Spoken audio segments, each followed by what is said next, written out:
I haven't had a chance to talk about this or write about it. I've been in hiding, but I'm back. I want to talk about the Wolves side of this trade. Tom, I my first impression of this was, man, Gobert Randle could be kind of clunky, but yep. I've had a lot of time to think about it since then. And like a lot of people have talked about the Randle Gobert front court and how that may not work if Randle's not shooting threes. People have talked about, and rightfully so, avoiding the second apron penalties for Minnesota. I get that. But to me, this decision to trade Cat is a continuation of their entire offseason. They took a huge swing on draft night, trading 2 future firsts to move up and go get Rob Dillingham. They took an upside pick in the late first round to get Terrence Shannon.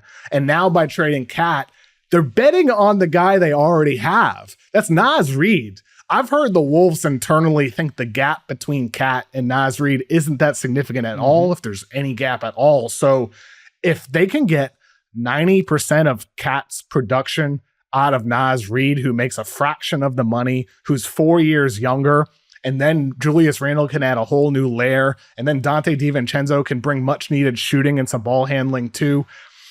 It's very possible that Minnesota could end up way better in this trade with way different styles of play. What do you think about that, Tom?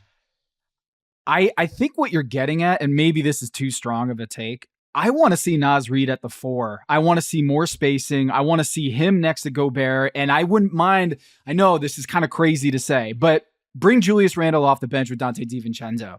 I love the look of Naz Reid. Like, stretch the floor, show that Naz Reid can't. I mean, this team was 14-6 without Karl-Anthony Towns last year in the regular season, and you saw in the postseason, Naz Reid could play in those big time moments. So Naz Reid, to me, is, going into last year, was one of the most underrated players in the NBA. Then you put him in and slot him next to Rudy Gobert, where you get 40% 3-point shooting. And something you said earlier, and I wanted to hit on, is it's not so much the shooting percentages, it's what the defense respects you at.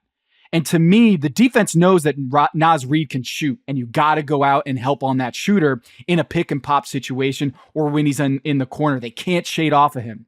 Julius Randle, I think they're not screaming shooter, shooter, shooter when he's out on the floor in the same way that you do with Naz, same thing you do with Cat.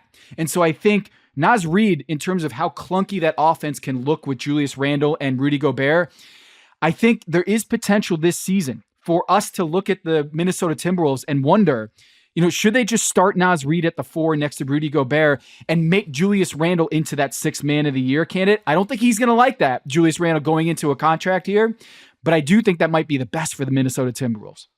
It's absolutely best for the Minnesota Timberwolves. It's a matter of, will Julius Randle accept that without pouting and crying about it? That's the only question. And that's my problem with the trade. That's my problem with the trade. Sure. Absolutely. And if that means Chris Finch needs to start Julius Randle to keep him smiling, but that means he's not always going to be finishing games, and so be it. Because to me, like they're going to have the ability over the course of the season to figure out what works best. And they might start out with Gobert and Randle in the front court, and maybe Randle has a year where he's shooting the hell out of the ball, like he did a few years back, his first All-Star season with the Knicks. It's possible he has a hot shooting season. That could work. But ultimately, though, they're going to now have the ability to go with Gobert Randle or Randle Naz Reid with some more versatility. They can go with Gobert as the lone 5, surrounded by even more shooters because of the DiVincenzo addition now. So that could be more effective than the Gobert only big lineup was last season. You could play small with Randle at the 5, with McDaniels at the 4, and Anthony Edwards, and still have size and versatility. You can have just Naz Reid out there. And I just look at their front court combinations and I feel Minnesota raised their ceiling. They have more upside now, especially when you factor in Rob Dillingham. I know it's just one preseason game against a Lakers team that didn't have all their starters, but Dillingham's scoring, I think, is going to translate pretty early on. I like Terrence Shannon. I like their pick last year, Leonard Miller. They have a lot of young guys that have talent that could have some upside for this team and that could carve out a rotation role, but you also have your solid 8.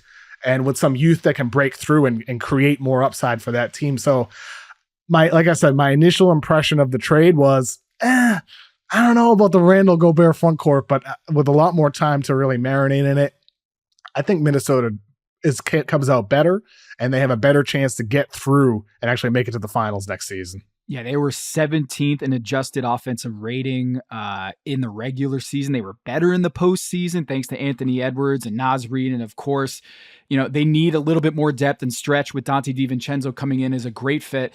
And I too love Dillingham. And I've always loved Kentucky guys. Anyone playing for John Calipari exceeds expectations in the NBA. Julius Randle and Karl-Anthony Towns. I know Karl Towns was a number 1 overall pick, but you look at the breadth of Kentucky guys. He didn't shoot threes at Kentucky, Tom. He never shot threes. He never shot threes at Kentucky, and he was also the SEC leader in block percentage. I know he started next to Willie Cauley-Stein, but like if you plotted out this career for Karl-Anthony Towns based on what we saw at Kentucky, it's the total opposite. He's now the greatest big man 3-point shooter, so he says, of all time, and he can't play defense. Coming out of college, Kentucky had the number 1 defense in college basketball. They won 38 straight games, and I would never have thought that Karl-Anthony Towns would become this, punching bag for his defense. But man, I just love the comp for Chris Bosh because of the fact they're both quirky personalities.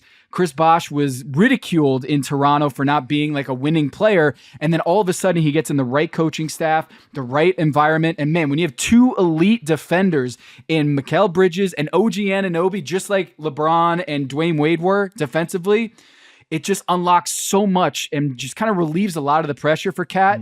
So I'm big on this trade for both teams. I'm a little bigger on the Knicks side, but I get it. Like if Julius Randle plays nice, and if he looks at, okay, everyone in the league is going to want to see how I react to this very uncomfortable position of coming in as a new player in a contract year on a team that just went to the Western Conference Finals.